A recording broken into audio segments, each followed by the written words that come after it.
Sejam todos bem-vindos a mais uma leitura bíblica. Estamos juntos pela graça do nosso bom Deus para ler a Bíblia juntos. E Deus tem nos dado a graça de ler devagar a leitura que nós estamos lendo. Hoje vamos ler o capítulo 18. Se Deus permitir, 16 versos do capítulo 18 do segundo livro dos Reis. Então, se você está pronto, vamos começar nossa leitura tomando um cafezinho, alguns ainda deitado e até meio dormindo, outros ao final do dia.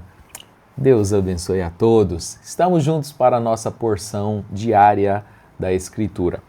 E aí depois falamos um pouquinho a respeito do texto. Segundo Reis 18, primeiro verso. E sucedeu que, no terceiro ano de Oséias, filho de Elá, rei de Israel, começou a reinar Ezequias, filho de Acás, rei de Judá.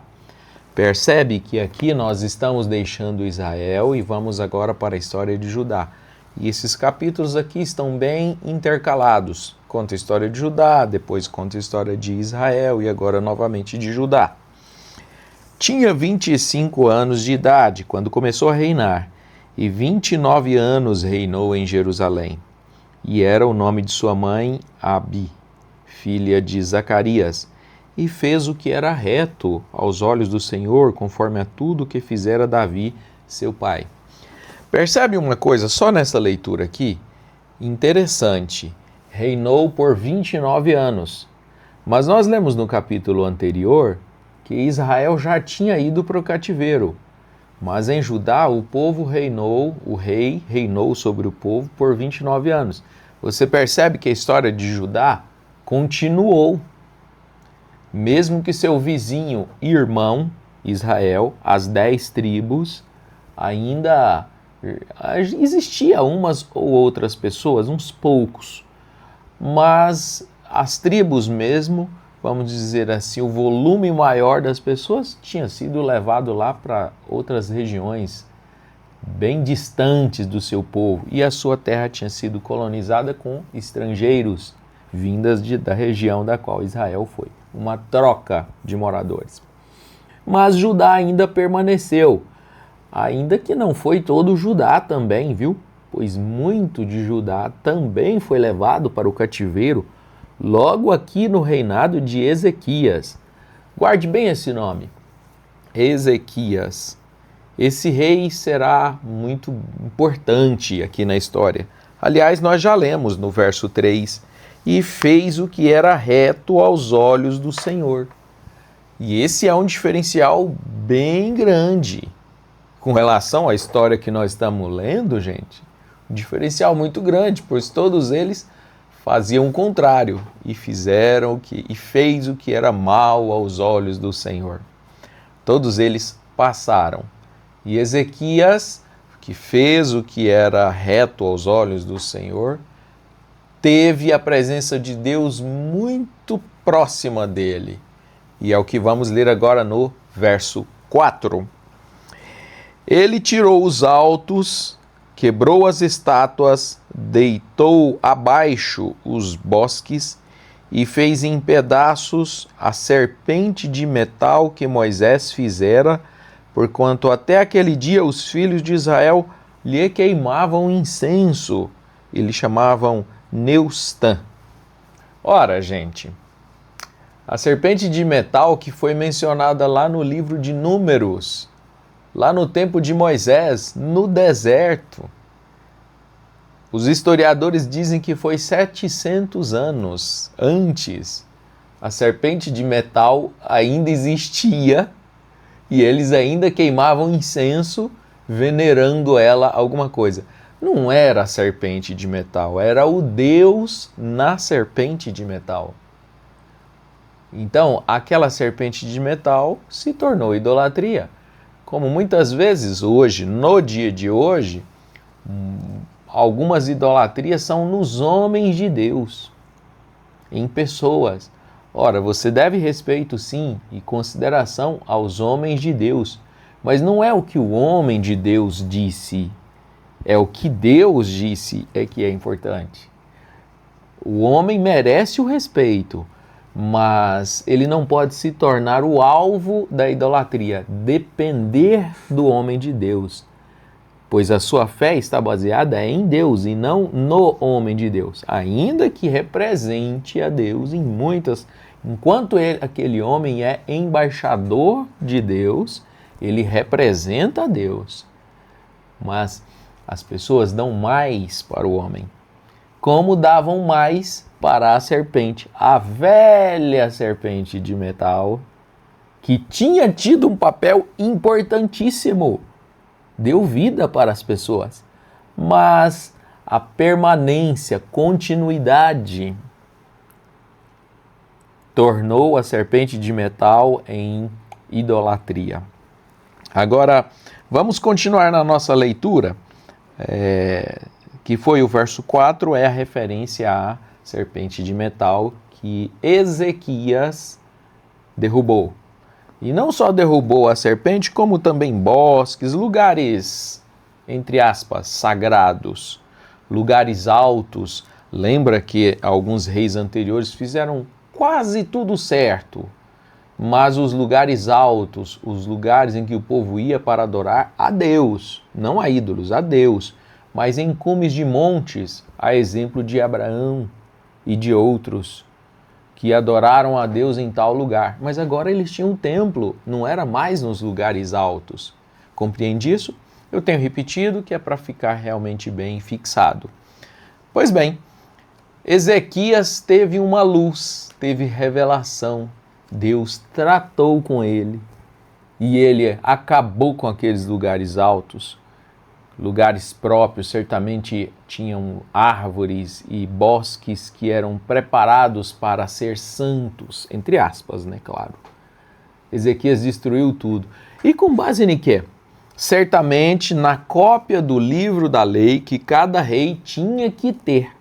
Cada rei que subisse ao trono tinha que ter uma cópia desse livro. Claro que não é esse que temos na mão. Era uma cópia dos 5 primeiros livros que Moisés tinha deixado. Gênesis, Levítico, Número e Deuteronômio, que hoje nós chamamos de Pentateuco. Eles tinham que ter a cópia do livro da lei. Alguns sábios até falam que nem eram todos. Eram mesmo só as leis que Moisés deixou escritas. Mas eles tinham uma cópia daquilo. E baseado naquela cópia, que certamente Ezequias leu, ele empreendeu uma mudança que agradou a Deus. Quer ver o tanto que agradou a Deus? Verso de número 5. No Senhor Deus de Israel confiou, de maneira que dele não houve quem lhe fosse semelhante entre todos os reis de Judá, nem entre os que foram antes dele. Você pode até falar assim, mas e Davi? Não, nós não estamos falando de Davi, nós estamos falando dos reis de Judá, nem antes dele, nem depois dele, desde Salomão, pois Salomão foi um grande homem, mas ainda deslizou em algumas coisas, teve alguma idolatria e algumas vaidades, que ele mesmo admitiu, algumas coisas assim, mas Ezequias não, gente. A Bíblia afirma aqui claramente no verso 5, que depois dele não houve quem lhe fosse semelhante, nem antes e nem depois dele.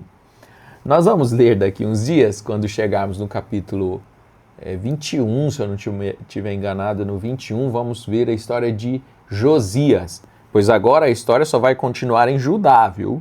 Só porque Judá é que tem reino. Claro que Israel continua a existir, terreno ocupado por estrangeiros, mas a história vai ainda longe em Judá. E vai vir um rei chamado Josias, que fez muito por Israel, muito. E chega a dizer assim que antes dele não houve. E aí parece que essa afirmação até entra em conflito com Ezequias. Mas quando a Bíblia disse lá, é 23, é no 23, eu já li isso. É no 23, quando diz lá que Josias não houve quem foi como antes, nem como antes e nem depois, está falando das conquistas militares que ele teve. Ezequias não teve tantas conquistas militares, teve uma estrondosa, mas não foram tantas como no tempo de Josias. Por isso que a Bíblia diz que ele teve grandes conquistas, o território cresceu, o território geográfico cresceu, como ninguém antes e ninguém depois. Agora, abençoado como ninguém antes e ninguém depois, Ezequias. Então veja que aqui é um homem que a gente já passa a ter uma admiração especial, né? Por Ezequias. Então vamos lá. Ele diz assim, no verso 6, porque se chegou ao Senhor, não se apartou dele, guardou os mandamentos que o Senhor tinha dado a Moisés, que ele certamente lia, né? E o verso 5 diz, o Senhor Deus de Israel confiou, que é tudo que Deus quer. Por que não confiar num Deus que resolve problemas, gente?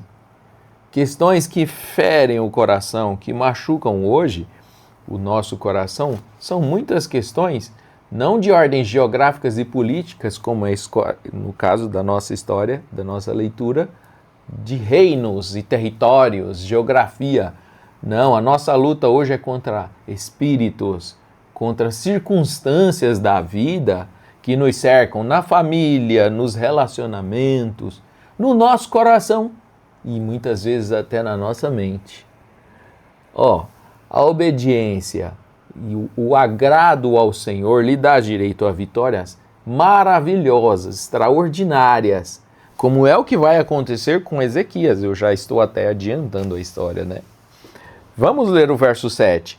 Assim foi o Senhor com ele, para onde quer que saía se conduzia com prudência. Não fala a mesma coisa de Davi? Se conduzia com prudência? E se rebelou contra o rei da Assíria e não o serviu. Ele feriu os filisteus até Gaza, como também os seus termos, desde a torre dos atalaias até a cidade fortificada. Bem, vitórias militares contra os filisteus que moravam até Gaza. Veja que Gaza até hoje é um território no qual é disputado e tem guerras naquele terreno até os dias de hoje. Naquele tempo quem morava eram os filisteus. Os moradores de Gaza hoje não tem nada a ver com aqueles filisteus de antigamente. Mas o terreno tem essa disputa. E vai e volta. Isso está na história, registrado na história bíblica e na história secular, até os dias de hoje. Outra coisa mencionada no verso de número 7, vale mencionar, assim foi o Senhor com ele, com Ezequias, né? O Senhor foi com ele. A razão nós já vimos aqui no verso 4, 5 e no verso 6. A razão é essa aqui, obediência a Deus. Mas lembra lá quando tem o capítulo da bênção, Deuteronômio 28? Se você quer ler um capítulo que promete vitória sobre a sua vida, vitória sobre a sua casa, vitória sobre a sua família, é Deuteronômio 28. É um capítulo belíssimo, nós já lemos, já relemos, já comentamos Deuteronômio 28. Promessas de vitória sobre vitória. Os tempos de angústia passarão, os tempos de derrota, aparentemente fracasso e aparentemente até abandono. Esses tempos passarão, se obedecermos ao Senhor. O capítulo 28 de Deuteronômio é uma promessa para todos que vieram após ele. Para Ezequias, que é esse exemplo de hoje, e para mim e para você. É para nós. Promessas de vitória. Mas é um capítulo que promete com uma condicional. Se nós obedecermos ao Senhor. Como foi no caso de Ezequias. Ele só foi abençoado com todas aquelas bênçãos porque, versos 4, no Senhor Deus confiou. Verso 5, porque se chegou ao Senhor. E outras coisas aqui. Foi reto diante do Senhor. É por isso que as bênçãos de Deuteronômio 28 cumpriu na vida dele. Consegue ver? Se as bênçãos de Deus não vierem para nós, aí nos resta colher os frutos do contrário da bênção. E você sabe que o contrário da bênção, o que é, né? Que palavra horrível de se mencionar. Então é o capítulo 29, Deuteronômio 29. Agora, vamos ler mais um pouquinho, apenas para mim terminar a história, o capítulo, e adiantarmos na próxima oportunidade, se Deus nos der. Então é o verso de número 9.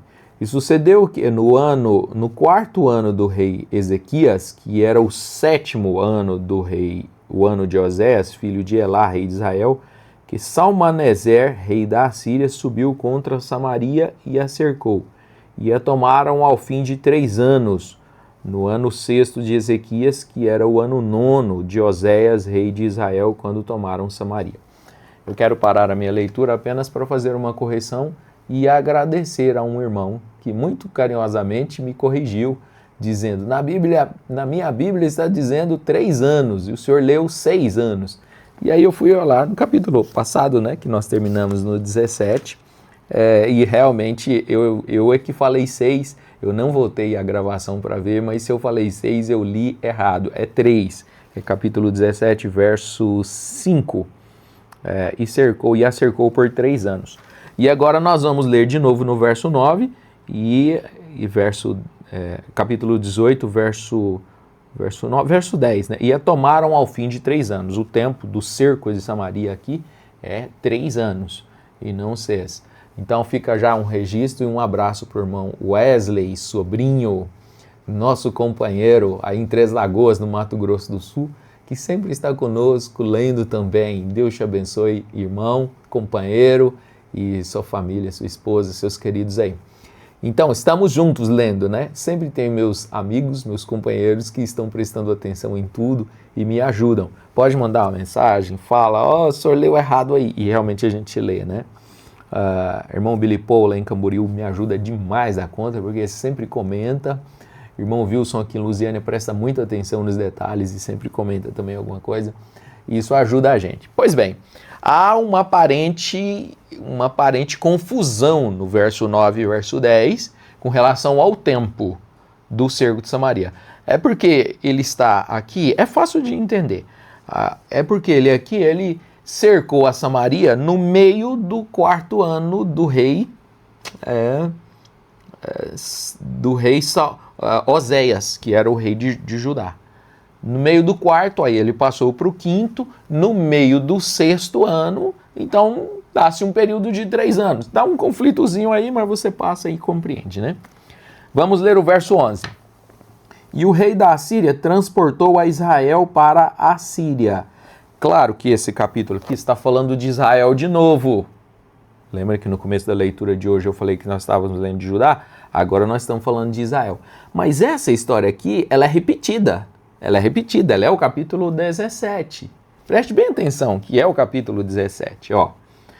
E ao fim de 3 anos, verso 11, e o rei da Assíria transportou a Israel para a Assíria, levou para a Assíria, e os fez levar a Ala e a Abor, junto ao rio de Gozã, e as cidades dos Medos. Lembra que lemos essa parte? É capítulo 17, é a repetição. Levou todas as tribos. É o começo do capítulo 17. Verso 12. Porquanto não obedeceram à voz do Senhor seu Deus, antes transgrediram a sua aliança, e tudo quanto Moisés, o servo do Senhor, tinha ordenado, nem o ouviram nem o fizeram. Foram tudo teimosos. Então Deus levou aquele povão todo para a Síria. Porém, no ano 14º do rei Ezequias, subiu Senaqueribe, rei da Assíria, contra todas as cidades fortificadas de Judá, e as tomou. Veja que ele não ficou satisfeito só com Israel. Ele foi lutar agora contra Judá. Mas eles não tinham se associado para lutar contra Israel? Sim, mas foi uma associação, uma submissão paga para ele ajudar. E ele queria mais. Claro, um grande conquistador, como era a Assíria, Salmaneser, como é que era o nome do rei?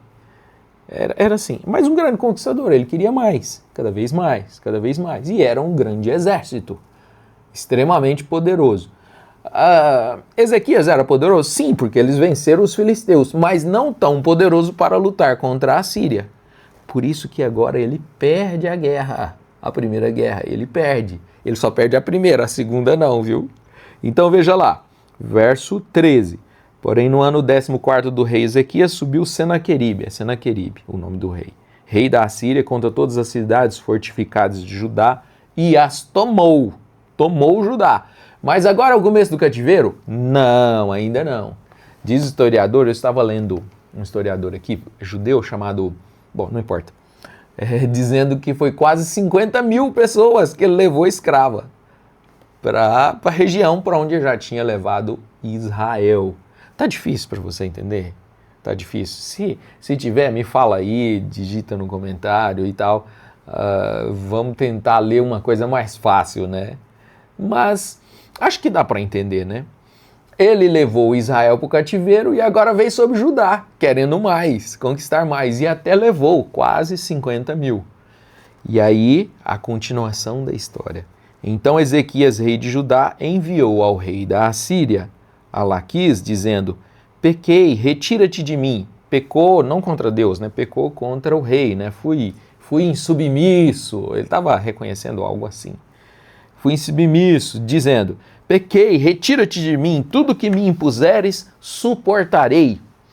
Então o rei da Assíria impôs a Ezequias, rei de Judá, 300 talentos de prata e 30 talentos de ouro.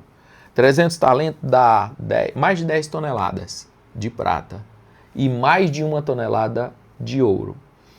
A Assíria também tem um crônicas, livro de crônicas, não esse livro de crônicas da nossa Bíblia, mas a crônicas da Assíria.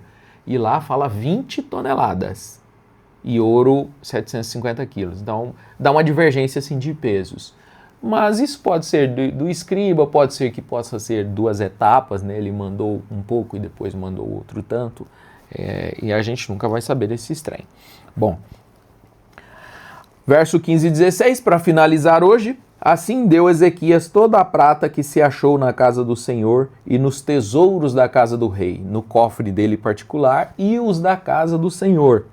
Naquele tempo cortou Ezequias o ouro das portas do templo do Senhor e das ombreiras de que ele, rei de Judá, as cobrira, e os deu ao rei da Assíria. Você fala assim, mas isso não foi um desrespeito com a casa de Deus? Sim, ele estava comprando com o ouro que era do Senhor, mas a custo de sua vida. Então não era exatamente uma desobediência, ele estava forçado àquilo. Deus via o coração e as reformas que ele já tinha feito. Israel já tinha ido para o cativeiro. Aqui no capítulo 17, o capítulo anterior, verso 5 assim. Diz assim, verso 23.